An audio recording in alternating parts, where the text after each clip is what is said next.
বাংলাদেশের বহুল আলোচিত যে নির্বাচন কবে হবে, নির্বাচন আদৌ হবে কিনা, নির্বাচন পিছিয়ে যাবে কিনা, ডক্টর ইউনূস সরকার আরও 5 বছর ক্ষমতায় থাকবেন কিনা, এরকম নানা আলোচনার ভিড়ে সবার চোখ যখন ছিল আমেরিকার দিকে, সবার চোখ যখন ছিল ভারতের দিকে যে নির্বাচন নিয়ে তাদের ভাবনা কি, তখন বোধহয় অনেকটা গণেশ উল্টানোর মতো ঘটনা ঘটে গেল। গণেশ বোধহয় উল্টে গেছে, নির্বাচনের গণেশটা উল্টেই গেল শেষ পর্যন্ত, এমনটা মনে হচ্ছে।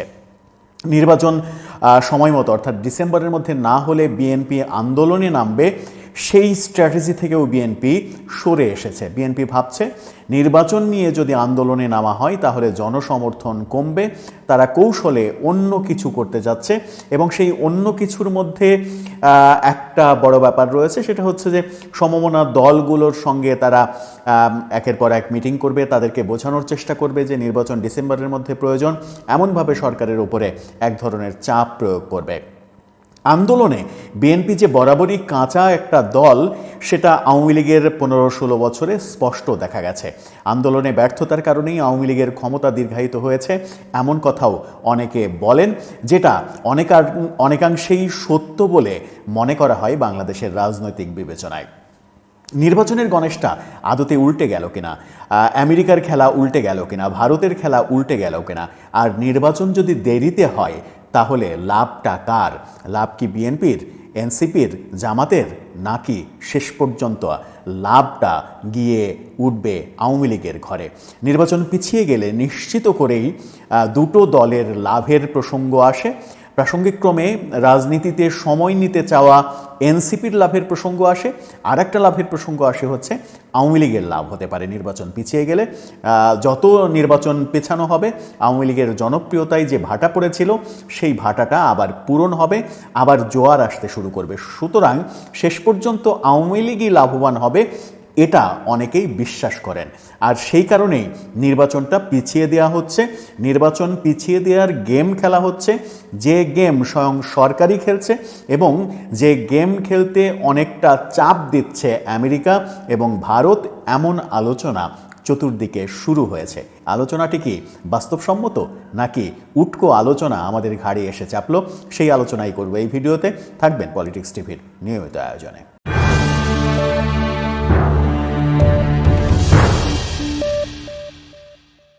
দর্শক, পলিটিক্স টিভির নিয়মিত ভিডিওগুলো এখন থেকে স্পন্সর করছে প্রজাপতি.টিভি, নতুন ওটিটি প্ল্যাটফর্ম। আপনারা চাইলে ইউটিউবে, ফেসবুকে, ইনস্টাগ্রামে, টিকটকে দেখে নিতে পারেন, আর ডেসক্রিপশন বক্সে লিঙ্ক দেওয়া থাকবে, সেখান থেকেও আপনারা প্রজাপতির কার্যক্রম দেখে নিতে পারেন। চলে যাচ্ছি মূল ভিডিওতে। বলছিলাম নির্বাচন পেছালে কার লাভ? নির্বাচন যদি এবছরের ডিসেম্বরে না হয়, নির্বাচন যদি আরও 2-1 বছর পরে হয়, তাহলে শেষ পর্যন্ত লাভের অঙ্কটা কার হবে? এই বিষয়ে যেটা শুরুতেই বলেছি, যে দুটো দলের ঘরে এই লাভটা উঠতে পারে। একটা হচ্ছে এনসিপি, তারা রাজনীতি করার তাদের বয়সটা বাড়বে এবং তাদের দলকে তারা গুছিয়ে নেওয়ার সময় পাবে, যেটা মূলত তারা চাইছে তাদের মতো করে। সেই কারণেই তারা নির্বাচন ডিলে করতে চাচ্ছে এবং সংস্কারের পক্ষে বারবার কথা বলছে। আর একটা লাভ, যে লাভটা সাধারণত বাংলাদেশের কোনো রাজনৈতিক দল চাওয়ার কথা নয়, কিন্তু সেই লাভটা শেষ পর্যন্ত আওয়ামী লীগের ঘরে গিয়েই উঠবে বলে মনে করছেন সমালোচকরা। নির্বাচন পিছিয়ে গেলে আওয়ামী লীগ সময় পাবে। একটা বড় অভ্যাস আমাদের জাতিগতভাবে আছে, সেটা হচ্ছে যে আমরা অতীতের কথা খুব সহজেই ভুলে যাই। আওয়ামী লীগের পতন যে কারণে হয়েছে, সেটা যত সময় যাবে মানুষ তত বেশি ভুলে যাবে এবং আওয়ামী লীগের দিকে মানুষ ঝুঁকে পড়বে বেশি।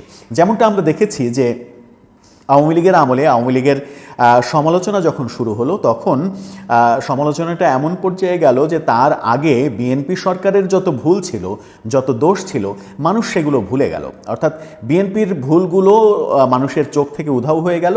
এখন আওয়ামী লীগের ভুলটা চোখে পড়লো, আওয়ামী লীগ ক্রমেই অজনপ্রিয় হতে শুরু করলো।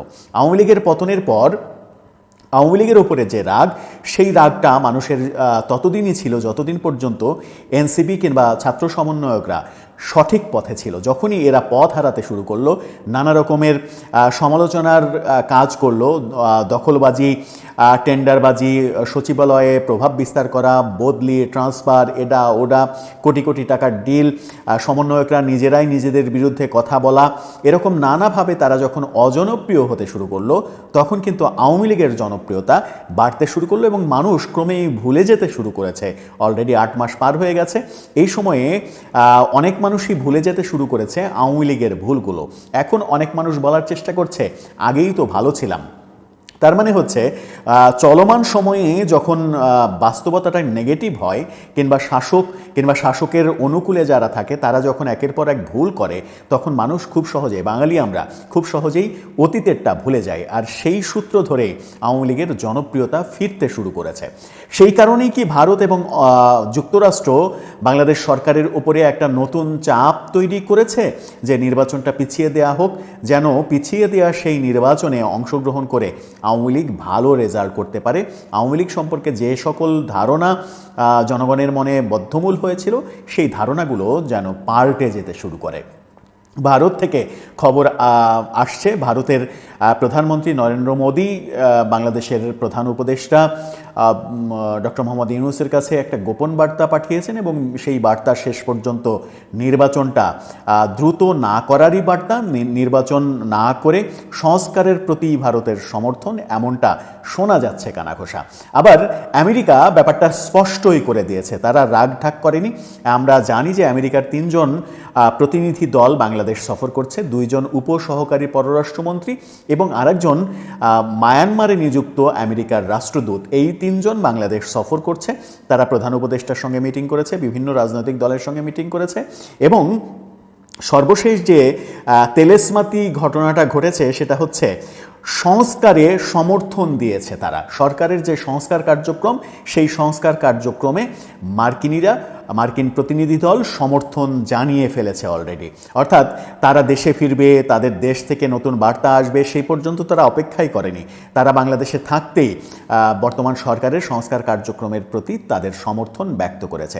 সংস্কার কার্যক্রমের প্রতি সমর্থন ব্যক্ত করা মানেই তো নির্বাচন পিছিয়ে দেয়া। আমেরিকাও কি সেই পথেই হাঁটছে? শেষ পর্যন্ত কি তারা তাদের, আমেরিকা এবং ভারত, তারা তাদের কৌশল পরিবর্তন করে ফেলেছে? কৌশল পরিবর্তন করে এখনকার গেমটা কি এমন যে নির্বাচন পরেই হোক, নির্বাচন পিছিয়ে যাক? ব্যাপারটা কি তলে তলে এরকম হয়েছে যে বিএনপির সঙ্গে আমেরিকার কিংবা ভারতের শেষ পর্যন্ত কোনো সমঝোতা হয়নি, রাজনৈতিক সমঝোতা হয়নি, এই কারণে তারা বিএনপির প্রতি ভরসা পাচ্ছে না, শেষ পর্যন্ত তারা আওয়ামী লীগেই ভরসা রাখতে চাচ্ছে, এমনটা কি ঘটেছে? আমরা ভারতের সঙ্গে বিএনপির বিভিন্ন পর্যায়ের নেতাদের ভারতে গিয়ে মিটিং করার খবর প্রচার হতে দেখেছি। ভারত বিএনপির সঙ্গে এক ধরনের আস্থার সম্পর্ক তৈরি করতে চাইছে, এরকমটা কানাঘোষা ছিল। তারা বিএনপির লোকজন যে ভারত বিদ্বেষী কথাবার্তা বলে সেই ভারত বিদ্বেষী মনোভাব থেকে বিএনপি যেন ফিরে আসে সেরকম ইনস্ট্রাকশন ছিল। বিএনপি সেই পথে চেষ্টাও করছিল, ভারত বিদ্বেষী কথাবার্তা বিএনপি বন্ধ করে দিয়েছিল, কিন্তু শেষ পর্যন্ত ভারত কি বিএনপির উপরে আস্থা রাখতে পারছে না? আমেরিকাও ভারতের দুতিয়ালিতে আমেরিকাও কি সেই একই পথে হাঁটছে, যেটা তারা সরকারকে জানিয়ে দিয়ে গেল যে তোমরা যে সংস্কার করছো সেই সংস্কারের প্রতি আমাদের সমর্থন রয়েছে, তোমরা সংস্কার করো, সংস্কার শেষ করো, তারপরে যখন সময় হবে তখন নির্বাচন দাও। তার মানে এখন ব্যাপারটা ক্লিয়ার যে সরকারের কাছে বড় দুটো বার্তা চলে এসেছে। সংস্কারের পক্ষে বিশ্ব জনমত তৈরি করতে সরকার সমর্থ হয়েছে, শেষ পর্যন্ত সংস্কারটা হবে, বড় ধরনের সংস্কার হবে এবং নির্বাচন পিছিয়ে যাবে তেমনটাই মনে হচ্ছে। তাহলে কি সরকার আওয়ামী লীগের পক্ষে কাজ করছে এমনটা ভাবার কোনো অবকাশ তৈরি হচ্ছে? সেটা ভাবার অবকাশ তৈরি না হলেও অন্তত এটা বলা যায় যে সরকার যে পথে হাঁটছে, নির্বাচন ডিলে করলে আলটিমেটলি সেই লাভের গুড়টা আওয়ামী লীগের ঘরেই যাবে, এটা অস্বীকার করার কিছু নেই। সরকারের ইচ্ছাতে হোক অনিচ্ছাতে হোক এটা আওয়ামী লীগের জন্যই ভালো হবে। এনসিপির জন্যও ভালো হতে পারত যদি এনসিপি তাদের যে নতুন রাজনৈতিক বন্দোবস্তের কথা বলছিল সেই নতুন রাজনৈতিক বন্দোবস্তের পথে তারা অবিচল থাকতে পারত, সৎ থাকতে পারত, সেটা তারা থাকতে পারেনি। তারা নানাভাবে ডাইভার্ট হয়ে গেছে, নানা দুর্নীতি অনিয়মের সঙ্গে তারা জড়িয়ে পড়েছে তাদের নেতারা, এবং তাদের বিরুদ্ধে নানা রকমের অভিযোগ রয়েছে। এনসিপির আহ্বায়ক সম্প্রতি মন্তব্য করেছেন যে মাঠ প্রশাসন বিএনপির পক্ষে কাজ করছে, এরকম প্রশাসন নিয়ে আমরা নির্বাচন করব কিনা ভাবতে হবে, নিরপেক্ষ নির্বাচন হবে না। অথচ হাস্যকর হলেও সত্য, কদিন আগেই, মাত্র তো 1 মাসও হয়নি, কদিন আগেই আমরা সার্জিস আলমকে দেখলাম পঞ্চগড়ে গিয়ে সেখানকার তার নিজের উপজেলায় ইওনো মানে সরকারি যত কর্মকর্তা রয়েছে সেখানে উপজেলা নির্বাহী অফিসারের যে মিটিং রুম, সেই মিটিং রুমে সবাইকে ডেকে সার্জিস আলম তাদের সঙ্গে মিটিং করেছে। প্রশাসন যদি বিএনপির পক্ষেই কাজ করতো তাহলে সার্জিস আলমের কি এমন ক্ষমতা যে সরকারি কর্মকর্তাদের নিয়ে মিটিং করবে? তার মানে নাহিদ ইসলামের এই কথাটা এক ধরনের রাজনৈতিক স্ট্যান্ডবাজি, এমনটাও মনে করছেন অনেকে। তারা যখন রাজনীতির খেলায় পেরে উঠছে না তখন কথার খেলায় মত্ত হয়েছে। এরকম পরিস্থিতি যখন আমরা দেখছি তখন বাংলাদেশের অন্তর্বর্তীকালীন সরকারের পাকিস্তান প্রীতির চিত্রও আমরা দেখেছি। আমরা গতকালকেই জেনেছিলাম যে পাকিস্তানকে তারা ক্ষমা চাইতে বলেছে এবং পাকিস্তানের কাছে ক্ষতিপূরণ চেয়েছে যুদ্ধকালীন সময়ে যে প্রাপ্তি ছিল আমাদের, যেগুলো পাকিস্তান জোর করে নিয়ে গেছে, ভোগ করেছে, সেরকম একটা বড় অ্যামাউন্ট সরকার চেয়েছে। কিন্তু আজকে পাকিস্তানের পররাষ্ট্র মন্ত্রণালয় থেকে যেটা জানানো হয়েছে সেখানে ক্ষমা চাওয়া এবং ক্ষতিপূরণের কোনো প্রসঙ্গই তারা কথা বলেনি। এই দুটোকে পাশ কাটিয়ে তারা অন্য কথা বলেছে। বিবিসি বলছে ক্ষমা ও ক্ষতিপূরণের বাংলাদেশের দাবির উল্লেখ নেই পাকিস্তানের ভাষ্যে। অর্থাৎ পাকিস্তান কানেকশনটাও বোধহয় খুব একটা কাজ দিচ্ছে না সরকারের। সব মিলিয়ে কি হতে চলেছে সেটা একটা দারুণ ব্যাপার বোধহয়। আগামী কিছুদিন এই আলোচনাটা চলবে। শেষ পর্যন্ত সরকারের সংস্কার কার্যক্রম যদি আওয়ামী লীগের ঘরে যায় তাহলে কি বৈষম্য বিরোধী আন্দোলন প্রশ্নের মুখে পড়ে যাবে? ব্যাপারটা কিন্তু ভেবে দেখার মতো। দর্শক, আপনার কি মনে হয় শেষ পর্যন্ত এই কার্যক্রম, যে কার্যক্রমে ধারণা করা হচ্ছে যে আমেরিকার পূর্ণ সমর্থন তো পাওয়া গেলই, ভারতেরও এরকম ইনস্ট্রাকশন এসেছে যে তোমরা সংস্কার করো, নির্বাচন পরে করো, সেই লাভের গুড়টা আওয়ামী লীগের কোর্টেই কি যাবে? আপনার মতামত জানিয়ে লিখতে পারেন আমাদের কমেন্ট বক্সে।